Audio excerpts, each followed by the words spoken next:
दोस्तों, हम हमारे आसपास मौजूद चीज़ों को वैसे नहीं देखते जिस तरह से वो असलियत में है। हम उन्हें उस तरह से देखते हैं जैसे कि हम खुद हैं, और शायद अपने इसी एटीट्यूड के कारण हम रियलिटी को ठीक से समझ नहीं पाते और ज़्यादातर सच्चाई से अनजान ही बने रहते हैं। वाह, क्या डीप थॉट है।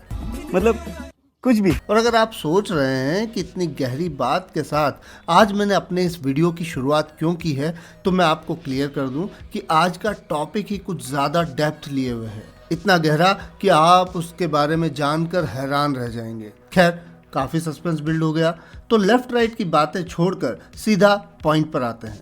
तो भाई लोग, आज हम बात करने वाले हैं हॉलो अर्थ के बारे में। हमारी धरती की गहराई में छिपा वो हिस्सा जो कॉन्ग और गॉडजिला जैसे टाइटन्स का घर है। और इस बात में कोई डाउट नहीं कि गॉडजिला और कॉन्ग के सिनेमैटिक यूनिवर्स में हॉलो अर्थ का कॉन्सेप्ट किसी मेजर और इम्पोर्टेंट कैरेक्टर की तरह इवॉल्व हुआ है, और साथ ही ये टाइटन्स से जुड़ी लगभग हर कहानी का एक इम्पोर्टेंट पार्ट भी रहा है। इतने सालों में मॉन्स्टरवर्स ने हमें इस हॉलो अर्थ को नज़दीक से जानने की एक समझ तो दी है, पर इसकी गहराई में आज भी कई राज छिपे हैं जिनका सामने आना अभी बाकी है। बट आई एम श्योर कि मॉन्स्टरवर्स आगे आने वाले प्रोजेक्ट्स जैसे गॉडजिला और कॉन्ग द न्यू एम्पायर में इसे आगे और भी ज़्यादा एक्सप्लोर करने की कोशिश करता रहेगा। वैसे मैं आपको यहाँ एक बात क्लियर कर दूँ कि गॉडजिला और कॉन्ग जैसे टाइटन्स की ये जगह कहीं ना कहीं रियल लाइफ आइडिया पर बेस्ड है। एक ऐसा आइडिया जो बरसों पुराना है, और एंशिएंट सिविलाइजेशंस हॉलो अर्थ के इस कॉन्सेप्ट पर पूरी तरह विश्वास करती आई थी। 18th सेंचुरी में कई साइंटिस्ट थे जो हॉलो अर्थ के कॉन्सेप्ट पर पूरा विश्वास रखते थे, और उनका कहना था कि हमारी धरती अंदर से वास्तव में खोखली है और जिस सरफेस पर हम रहते हैं उसके नीचे एक बहुत बड़ी खाली जगह है। हालांकि साइंटिफिक कम्युनिटी ने उनकी इस थ्योरी को सिरे से नकार दिया, पर मॉन्स्टरवर्स इसे एक बहुत ही इंटरेस्टिंग वे में वापस लाया और इस भुला दिए गए कॉन्सेप्ट को फिर से जिंदा कर दिया। तो आइए सबसे पहले जानते हैं कि आखिर हॉलो अर्थ क्या है। दरअसल हमारी धरती के मेंटल और कोर के बीच में एक बहुत बड़ा ट्रॉपिकल इकोसिस्टम है, और इस इकोसिस्टम में धरती का ग्रेविटेशनल फोर्स बिल्कुल अलग तरह से काम करता है, और कुछ पॉइंट्स पर ये अर्थ के जस्ट अपोजिट भी वर्क करता है। कुछ साइंटिस्ट का ये मानना है कि यही हॉलो अर्थ धरती के सभी लाइफ फॉर्म्स का ओरिजिन पॉइंट है। सदियों से चली आ रही कहानियां जिनमें हम धरती के अंदर से आने वाले तरह तरह के जीवों के बारे में सुनते आए हैं, वो इसी हॉलो अर्थ की तरफ इशारा करती हैं। ऐसा माना जाता है कि यहाँ से आने के कई नेचुरल स्पॉट्स हैं। स्कल आइलैंड भी उनमें से एक है।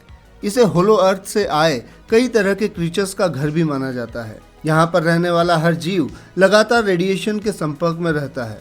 इसके अलावा समुद्र के कुछ सबसे गहरे एरियाज में भी कुछ ऐसे होल्स हैं जो डायरेक्ट हॉलो अर्थ से कनेक्ट करते हैं।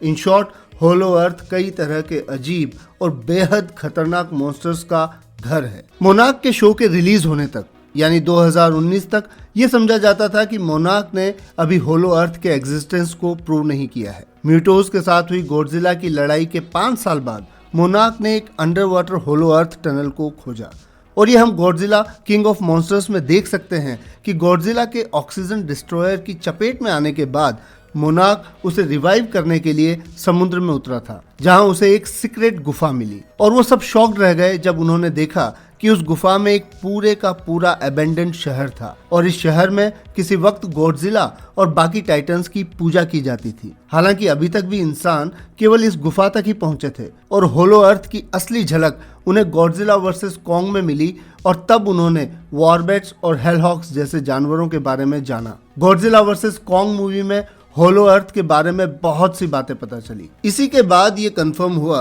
कि दरअसल ये हॉलो अर्थ ही सभी टाइटन्स का बर्थ प्लेस है, यानी सबका ओरिजिन यही हुआ था। पर समय के साथ साथ किसी न किसी कारण से कई टाइटन्स ने हॉलो अर्थ को छोड़ दिया। इस सब के साथ अब ये बात भी क्लियर हो गई थी कि ये सिर्फ एक लाइफलेस खाली गुफा नहीं है, बल्कि यहाँ पर एक पूरा का पूरा इकोसिस्टम मौजूद है। यहाँ हरी घास हैं, बड़े और गहरे जंगल हैं, कई तरह के मॉन्स्टर्स हैं, पानी, पहाड़ और वो सब कुछ है जिसे आप धरती पर इमेजिन कर सकते हैं। और साथ ही साथ हॉलो अर्थ कई अलग अलग टेरिटरीज में बटी हुई है, और यही कारण है कि मोनार्क लेगेसी ऑफ मॉन्स्टर्स में दिखाए गए हॉलो अर्थ के विजुअल्स गॉडजिला वर्सेस कॉन्ग में दिखी होलो अर्थ से काफ़ी अलग है। वैसे देखा जाए तो आज हमें ऐसी बहुत सी जगहों के बारे में पता है जहां से टाइटन्स धरती से होलो अर्थ के बीच आ जा सकते हैं, जैसे स्कल आइलैंड, अलास्का, अंटार्कटिका और कजाकिस्तान। पर सिर्फ पता होने से काम नहीं चलता, इन जगहों की जानकारी होने के बाद भी होलो अर्थ तक पहुंचना आसान नहीं है। दरअसल होलो अर्थ के किसी भी एंट्रेंस पर ग्रेविटेशनल फोर्स बिल्कुल अपोजिट बिहेव करता है और इसी कारण वहां पहुंचने के लिए एपेक्स के एरियल व्हीकल ही एक अकेला ट्रांसपोर्टेशन का मीडियम है।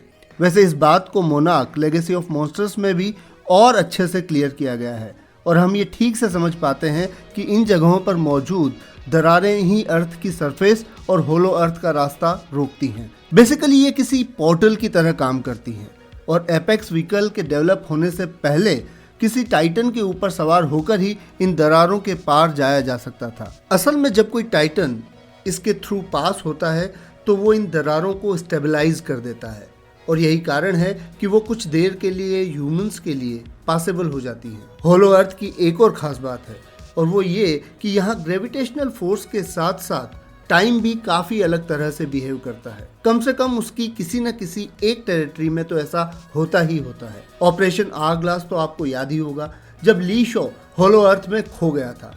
उसका मानना था कि वो सिर्फ एक वीक के लिए गायब हुआ था, पर जब वो सरफेस पर वापस आया तो यहाँ 20 साल बीत चुके थे। इसका एक और एग्जाम्पल केइको रैंडा है, जो 1959 से 2015 तक यानी पूरे 56 ईयर्स तक होलो अर्थ में फंसी रही, पर उसकी माने तो वो वहाँ केवल 27 दिनों के लिए थी। हालांकि रैंडा की बात पर यकीन करने का मन भी करता है क्योंकि आज भी वो 30s की किसी लेडी के जितनी ही यंग दिखाई देती है। तो दोस्तों ये थे होलो अर्थ के कुछ ऐसे गहरे राज जिन्हें जानने की हमने थोड़ी सी कोशिश की। हालांकि ऐसा नहीं है कि हमने इस वीडियो में हर पहलू को कवर कर लिया हो। ऐसी कई और भी बातें हैं जो होलो अर्थ को एक स्ट्रेंज और फाड़ू जगह बनाती हैं।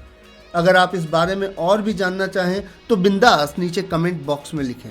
मैं आपसे वादा करता हूं कि इस बारे में और भी ढेर सारी इन्फॉर्मेशन आपके लिए लेकर जरूर आऊंगा। साथ ही ऐसी मज़ेदार और धांसू वीडियोस देखते रहने के लिए मार्वेलस हिंदी को लाइक और चैनल को सब्सक्राइब करना ना भूलें। तो फिलहाल के लिए इतना ही। मैं आपसे जल्द ही मिलता हूं ऐसी ही एक और इंटरेस्टिंग वीडियो में। तब तक के लिए खुश रहें, मस्त रहें और तंदुरुस्त रहें।